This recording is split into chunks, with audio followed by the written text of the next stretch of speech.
Bon, faut qu'on parle du film de l'année. J'ai nommé The Substance.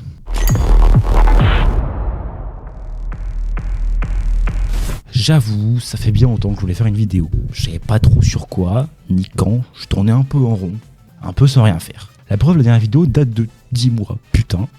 Mais quand j'ai vu The Substance en avant-première le 8 octobre, oui, vous avez bien entendu, le 8 octobre, à peu près un mois avant tout le monde, j'avoue, je flex un peu. En plus, avec la réalisatrice du film, Coralie Farja. Donc comment dire que j'étais un peu comme un fou. Et l'ambiance dans la salle était forcément un peu assez folle.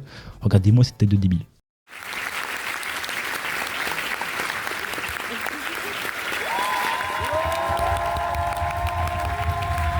Vous inquiétez pas, je vais pas spoil le film, mais forcément il faut que j'en parle. Donc, The Substance, c'est un film de body horror réalisé par Coralie Farja, qui avait fait Revenge, sorti en 2017, que j'ai pas vu. Donc voilà, je me dédouane, je sais pas si c'est cool. Je suis curieux, je me rattraperai sûrement, mais a priori j'ai vu quelques retours sur Twitter et a priori c'est cool. Et vu que j'aime bien The Substance, enfin j'aime beaucoup, je me rattraperai sûrement. Mais d'abord, c'est quoi le body horror ? Et bah, c'est un genre de film d'horreur qui consiste à faire des trucs pas très sympas, ces personnages, et les rendre un peu dégueulasses, genre comme dans La Mouche de Cronenberg. Je sais pas si vous l'avez vu, c'est cette mouche un peu dégueulasse. Voilà, maintenant vous savez un peu l'air du film. Je pense que ça va pas mal choquer les gens qui sont pas habitués à ce genre de film. Puis Coralie Farja, c'est pas la seule française à avoir amené le genre horrifique à l'international, car pour rappel, en 2021, il y avait Titane, du gros nom, qui avait gagné la Palme d'Or, donc déjà la plus grande récompense à Cannes, donc déjà c'est un exploit pour un genre horrifique français, sachant que l'horreur en France c'est pas un genre qui est très représenté. L'année dernière on a eu uniquement Vermine, on a eu aussi Gueule Noire par exemple. Cette année on a eu quoi ?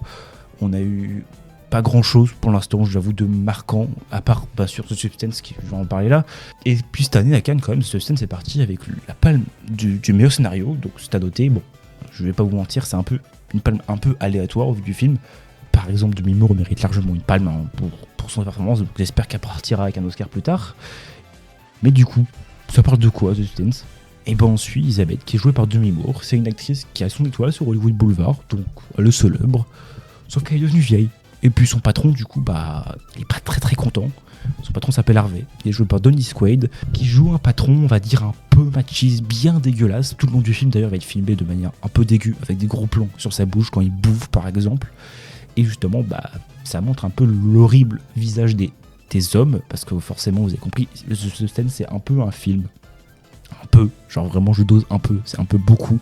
C'est un film féministe. Et ça, en vrai, j'aime bien. Genre vraiment, c'est pas un film féministe qui va aller non plus dire que tous les mecs c'est des grosses merdes. Mais les mecs montrés dans le film sont pas des mecs montrés de manière assez sympa. Et du coup, jusqu'au jour où Elisabeth elle va posséder une substance. Tu vas pouvoir la créer une version d'elle un peu plus jeune, un peu plus belle. Sauf qu'elle doit respecter une règle. Elle doit switcher de corps tous les 7 jours, pas un jour de plus, pas une heure de plus. Voilà. Le premier truc qui m'a frappé quand je regarde les films, c'est les visuels, qui sont tout lisses, tout propres, avec des pièces grandes et vides. Parfois les couleurs sont filmées de manière à ce que ça grandit. Je sais pas si c'est du montage mais en tout cas ça marche très bien.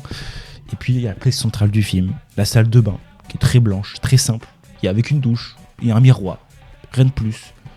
Ça renforce le côté peut-être simpliste de l'œuvre. Car ouais, le film est très brutal dans la manière d'aborder ces thématiques. C'est pas du tout subtil, au contraire, ça va avec de gros sabots dans la boue. Mais en vrai, on s'en bat un peu les couilles. Parce que les propos, tu les comprends, tu les saisis direct, ça t'arrache la gueule. Genre, tu le vois, il peut se passer tout, à n'importe quel moment. Et ça, je kiffe de zinzin. Et puis on a quand même un concept qui est en vrai plutôt simple en apparence. Mais bon, Coralie Farja, elle a décidé d'aller un peu plus loin dans l'utilisation de la substance. Et en tant que spectateur, on va être toujours surpris. Parce qu'il y a même des moments où je me suis dit, attends, c'est fini le film, tranquille, on va se calmer là. Et bah non, pas du tout. On repart à pleine balle avec des éléments que tu pensais pas aller voir au cinéma, que je pensais pas personnellement voir un jour au cinéma. Et ouais, ça fait plaisir, c'est comme un vent frais dans le cinéma horrifique. Et ouais, ça me fait plaisir. Tous ces gens qui subissent des critiques négatives sur leur physique et qui veulent être parfaits aux yeux de la société et des hommes, sans pourtant se sentir eux-mêmes aimés, ils s'apprécient pas vraiment à leur juste valeur, ils veulent juste être aimés des autres. Et c'est ça un peu le message du film, c'est s'accepter soi-même. Et ouais, je trouve ça plutôt fort comme message de film. Et ça sert surtout à montrer à quel point l'humain est capable d'aller si loin. Tout ça pour être juste parfait aux yeux des autres. La perfection est montrée avec l'alter ego plus jeune d'Elisabeth, qui est jouée par donc Margaret Qualley, que j'ai déjà vu dans 4 films cette année. Putain de merde, elle est partout, que ce soit dans Kind of Katniss, que je trouve perturbant comme film, je crois que c'est le mot. Ton pauvre créature qui est excellent cette année, et puis à jour la version Gogol de Bella, donc ça me fait un peu marrer. Et encore dans Drive Away Dolls, film que les gens un peu détestent, parce qu'ils trouvent un peu nul et sans queue ni tête. Moi que j'aime bien en vrai, j'ai un peu rigolé. Donc ouais, Margaret Qualley est partout, ça me régale, elle joue super bien. Et puis dans le film, elle est hyper sexualisée, on la voit nue en maillot de bain, il y a des plans sur ses fesses, ses seins. D'ailleurs, ils ont été refaits pour le film, voilà, anecdote qui sert à rien, mais j'ai dit comme ça. Et puis en gros, elle est montrée vraiment comme la perfection féminine des garçons, qui bave devant elle, rien qu'à la voir. Vous l'avez compris, en tant que mec, j'étais un peu mal à l'aise. Et je crois que c'est le but du film, de me faire comprendre que justement, c'est pas normal qu'en tant que mec, on regarde la femme d'une telle manière par ses formes, par son physique, et qu'on doit la juger plutôt dans ce qu'elle est, finalement, l'accepter comme elle est, point barre, quoi. Et ouais, putain, comme message, ça marche, quoi. Il y a un autre truc qui m'a un peu surpris, c'est l'humour du film. C'est super drôle, il y a des running gags qui marchent bien, j'ai rigolé pas mal de fois, j'ai pas cessé de rire, je pense que c'était un peu parfois pour cacher mon malaise, j'avoue. Et puis, j'ai aussi ressenti de la peine, de la compassion, surtout vers la fin. Je vais pas dire pourquoi, vous comprendrez, je pense. Et ouais, c'est un peu un truc nouveau que je ressens parfois dans les cinémas d'horreur, parce que on va dire, de la tristesse dans les films d'horreur, j'en ai pas beaucoup. Et ça, figurez-vous que je trouve ça vraiment cool que Coralie Farja justement mette ça un peu en avant. C'est pas juste un film d'horreur pour être gore et rigolo, non. Et puis il y a des références, il y en a plein partout. Et je sais que ça peut un peu faire peur. Il y a des refs à Kubrick, il y a du Hitchcock, il y a du De Palma, il y a surtout du Cronenberg. Mais la manière dont c'est utilisé, c'est tellement malin, ça sert tellement au récit. C'est pas juste du simple fanservice ou des références à la volée, quoi. Et puis surtout, il y a un travail sur les prothèses du film, genre j'en ai pas parlé, c'est assez fou.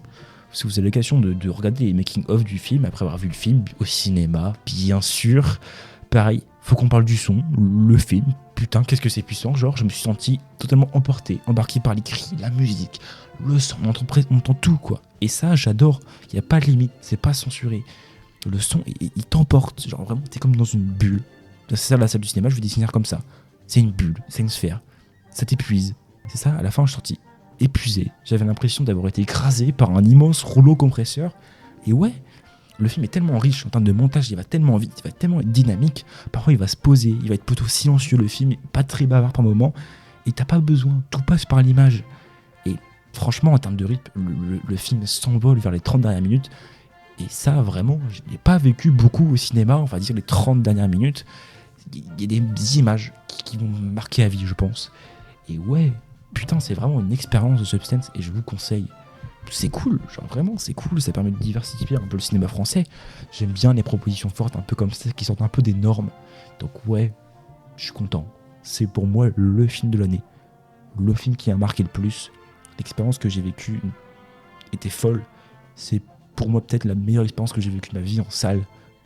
Et ouais, juste pour ça, tentez-vous. Is everything okay?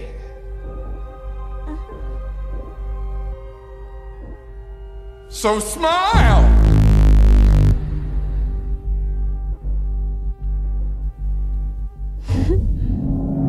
That's what we want tonight! Pretty girls should always smile!